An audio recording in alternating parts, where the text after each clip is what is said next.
Bueno, chiquis, lo prometido, el país de la cercanía. Vamos a comenzar por el capítulo número 1, seres extraños en el mar. Hacía tiempo que Joaquín no visitaba a su abuelo. No era que no quisiera hacerlo, pero sus padres rara vez tenían tiempo para llevarlo, y el propio abuelo era un hombre muy ocupado. Siempre estaba metido en algún proyecto, estudio, o simplemente agarraba su auto medio abollado y se iba por ahí a recorrer alguna zona del país que le interesaba por su trabajo. Ahora, mientras Joaquín subía la escalera hacia la biblioteca y se disponía a pasar el fin de semana con el viejo, pensaba en las historias que su padre le contaba de cuando el abuelo había sido joven. ¿Qué clase de persona dejaba una carrera como jugador de fútbol para estudiar historia? Para Joaquín, la elección habría sido muy diferente. El fútbol era divertido y la historia, se sabe, algo muy pero muy aburrido. Por eso, cuando abrió la puerta y lo vio sentado frente a la computadora, rodeado de estantes con libros y paredes con fotos de cuando era jugador, decidió que ya era hora de averiguar, de hacer esa pregunta que arrastraba desde hacía años. El abuelo dejó de escribir y sonrió. Ambos se saludaron y conversaron un rato acerca de la escuela, de la familia, de esto y de aquello. Al final, cuando ya no quedaba nada nuevo para contar, Joaquín se animó. ¿Puedo preguntarte algo? Sí, claro, lo que quieras.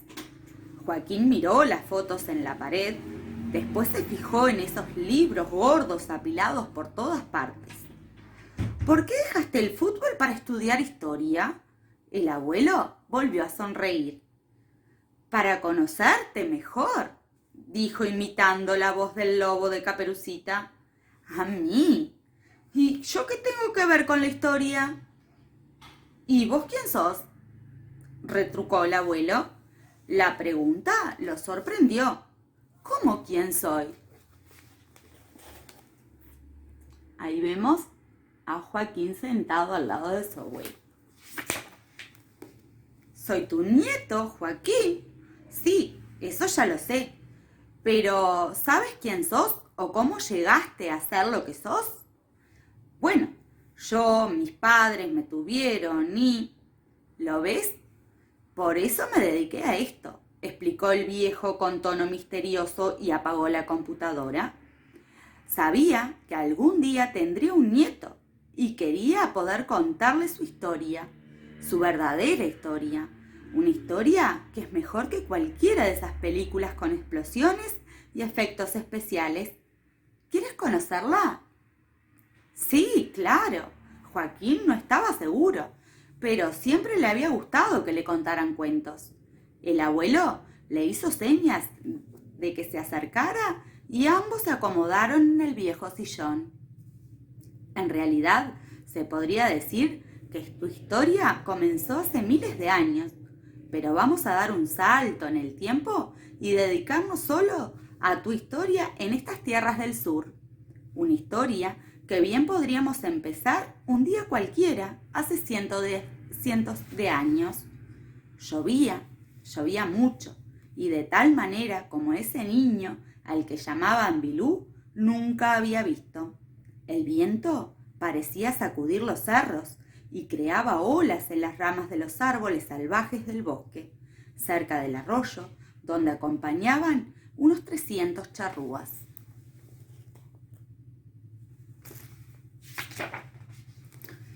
Bilú estaba acurrucado dentro de una choza hecha con ramas y cueros de venado. La lluvia había apagado el fuego y nadie hablaba, mientras el viento silbaba furioso. La madre de Bilú tiritaba en silencio envuelta, igual que él, en su piel de venado. Su padre, el guerrero, permanecía sentado, silencioso, como una figura de piedra que los relámpagos iluminaban de vez en cuando. Cuando estallaba un trueno, Bilú se asustaba y se acercaba un poco a su madre, pero trataba de que su temor no se notara. Ella también parecía asustada, pero no su padre. Los guerreros no debían temer. Bilú soñaba con que el día en que él también llegaría a ser como su padre, un día en que podría salir junto con el sol a cazar venados y ñandúes, caminar por el bosque oscuro y denso con pisadas tan silenciosas como el aire, ensartar peces en el agua en apenas un movimiento y también, cada tanto, ir a pelear con las otras tribus para volver con comida, armas, mujeres y niños. En todo eso pensaba Bilú antes de quedarse dormido. A la mañana, el cielo invernal estaba despejado y los hombres y las mujeres, ya levantados, se ocupaban de sus tareas. Los hombres estaban prontos para ir de cacería. Las mujeres trabajaban los cueros y cuidaban el fuego. Hacían la comida y vigilaban a los niños, mientras los viejos, sentados, juntos, hablaban de los tiempos lejanos. Bilú se levantó y se acercó a los otros niños. Escuchaba el canto de los pájaros y podía ver, más allá, alzándose con pereza, el pequeño cerro donde hacía muy poco había enterrado al padre de su padre. Recordaba la muerte del anciano y la cara seria de su hijo, su mirada apenas húmeda. También recordaba cómo su padre, para expresar su dolor, se había cortado la punta de un dedo, apretando los dientes, levantando luego su mano ensangrentada para que todos la vieran. Bilú sabía que algún día él tendría que hacer lo mismo y entonces tendría que demostrar la valentía de un guerrero.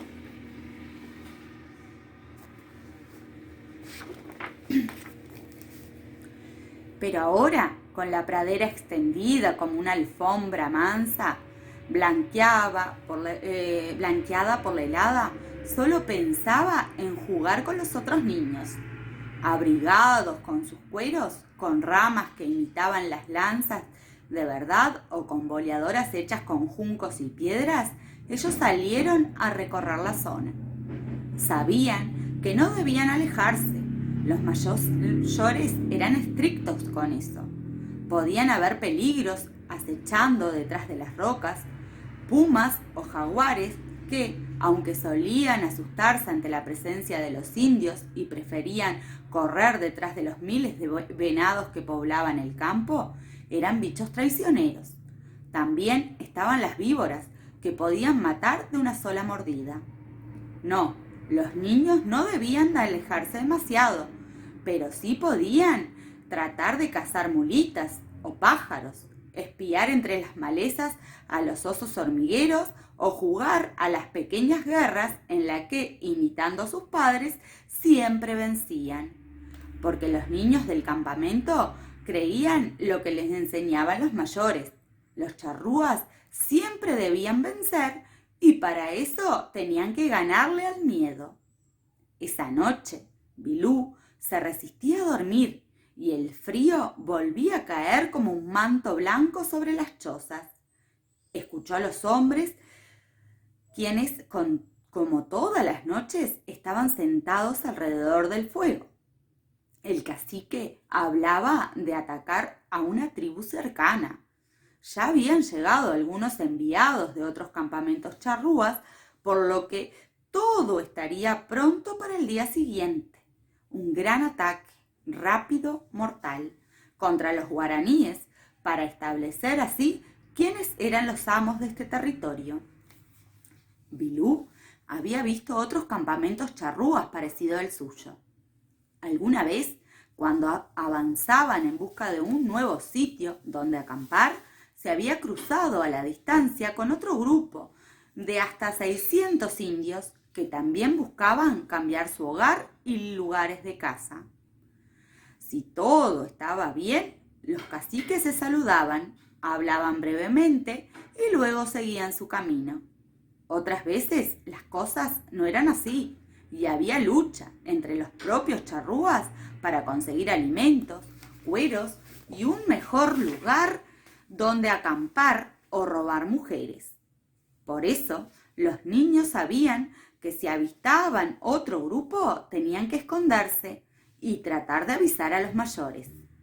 Pero esa noche se notaba que algo diferente sucedía. Había allí gente de otros campamentos y eso no era común. Los hombres hablaron más que de costumbre. Podía ser que el frío los obligara a quedarse un rato más cerca del fuego o que el ataque iba a ser grande. Esa noche su padre no durmió con ellos, ya que debía vigilar el campamento. A la mañana siguiente, Bilú despertó y salió de la choza. Los hombres ya no estaban. La tarea de vigilar era ahora de los viejos. Las mujeres trabajaban en sus tareas. Bilú se acercó a su madre y las observó un rato, viendo cómo ablandaba el cuero golpeándolo con una piedra grande. Ella hablaba muy poco, al igual que todos los charrúas, pero esta vez tenía algo diferente en la cara. Bilú no sabía qué. Quizás pensara en su hombre, allá, quién sabe dónde, peleando a matar o morir. Quizás pensaba en que él no iba a volver. De pronto, ella dejó a un lado la piedra con la que machacaba el cuero, estiró su brazo y le tocó la cara con ternura. Luego sonrió. Estaba orgullosa de él. Por eso le había dado ese nombre, Bilú, que quería decir hermoso. Él sentía las dos cosas, su amor y también la preocupación que le nublaba los ojos oscuros. Algún día, cuando él se convirtiera en hombre, estaría más orgullosa aún. 4 soles, 4 lunas subieron y bajaron del cielo, hasta que una tarde, cuando los niños perseguían con palos una culebra por la loma, vieron a la distancia el grupo de guerreros que regresaba. Cuando el grupo se acercó, avanzando en fila, Bilú reconoció a su padre y se sintió feliz. Pero otros guerreros, a quienes conocía bien, ya no estaban. Habían quedado allá, seguramente caídos en un combate terrible. Detrás de los hombres, que traían pieles y otros objetos, venían un grupo de mujeres silenciosas, atadas, con la cabeza gacha, y a su costado, con cara de miedo, un grupo de niños. Siempre era así. Según lo creían muchos, era importante conservar a las mujeres para asegurarse el nacimiento de más niños y niñas. Los niños capturados prontos aprenderían las costumbres charrúa y se convertirían también en sus iguales. Así era la palabra de los más viejos. Solo se mata a los otros guerreros, a los enemigos, a los que resistían, pero nunca a los viejos, mujeres o niños. Esa era la ley que seguía desde el principio de los tiempos. Esa era la razón por la que seguían existiendo. Cuando el grupo entró victorioso al campamento, hubo gritos de júbilo y todos, ancianos, mujeres y niños, dejaron de hacer sus tareas y se acercaron a ver a los prisioneros, a tocarlos, a olerlos. Bilú vio a un niño guaraní como de su misma edad. Era fuerte como él, con el pelo negro cayéndole sobre los hombros anchos y alto, muy alto. En poco tiempo, Bilú y el niño, al que llamaron Imau, porque tenía grandes orejas, se hicieron amigos y lograron comunicarse. Entonces, una tarde, en la que ya en otro lugar y lejos del invierno, ambos se zambullían en el agua fresca del río, Imau le contó una historia increíble, una historia que había escuchado a los hombres de su tribu durante una noche de fogata. Un prisionero de otro campamento guaraní le había contado que un día, hacía tiempo, cuando avanzaban por los cerros de arena frente al agua grande, habían visto una montaña en el horizonte. Esa montaña creció y creció, acercándose más y más, hasta que, escondidos y llenos de pavor, pudieron ver a unos seres extraños y blancos y con pelos en la cara como los de los carpinchos. Ellos brillaban bajo el sol con un brillo nuevo, una luz que hacía daño a los ojos cuando se movían. Entonces todos supieron que se trataba de algo desconocido, seres salidos del agua. Ni siquiera estaban seguros de que aquellos extraños si eran hombres igual que ellos o bestias. Así que esperaron en silencio y se prepararon. De a poco fueron rodeando la arena y los bosques y siguieron esperando. Los hombres con pelos en la cara llegaron a las costas en pequeñas lanchas y cuando pusieron pie sobre la arena, cuando sus cuerpos brillaron otra vez con esa luz terrible, se lanzó el ataque. El combate fue feroz. Los hombres pálidos hacían sonar truenos con unos palos que traían, pero la lluvia de flechas, las lanzas que volaban desde todas partes, los hicieron caer uno a uno, hasta que la arena quedó roja y aquel cerro de madera que flotaba más allá de la rompiente comenzó a alejarse de la costa. Los cuerpos fueron cargados hasta el campamento, como prueba de la existencia de esos demonios del mar. Los extraños, venidos de la nada, habían muerto y sus cuerpos serían comidos. Así murieron todos menos uno, casi un niño, blanco como las nubes, el único que fue tomado prisionero, porque es la palabra de los más viejos, que no se mata a los viejos, ni a las mujeres, ni a los niños.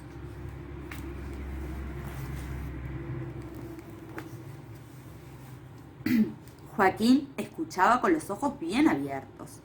Casi tenía miedo de preguntar e interrumpir a su abuelo, pero al final su curiosidad pudo más y preguntó por aquellos hombres de pelo en la cara y aquel niño que se salvó. Así fue como murió Juan Díaz de Solís. Durante mucho tiempo se creyó que lo mataron los charrúas, pero se sabe casi con seguridad que fueron los guaraníes, que por esa época habitaban los distintos lugares de esta tierra. Fíjate que la mayoría de los nombres indígenas que nos quedaron son en realidad guaraníes, como por ejemplo Uruguay, Tacuarembó. Lo que se sabe con certeza es que hubo un muchacho de 14 años, casi un niño, que venía con la expedición como grumete, algo así como un aprendiz, y que se salvó y vivió mucho tiempo con los indios. Se llamaba Francisco del Puerto. ¿Y qué le pasó a él? ¿Se lo comieron después? El abuelo se rió. Ah, bueno, contestó. Si te interesa, mejor pongo agua a calentar para unos mates, porque, al igual que Blue, este muchacho Francisco también es parte de tu historia. ¿De la mía? ¿Y por qué? Ya lo vas a ver. Ten un poco de paciencia. Y hasta aquí el capítulo número 1. El próximo, indios gigantes y piratas.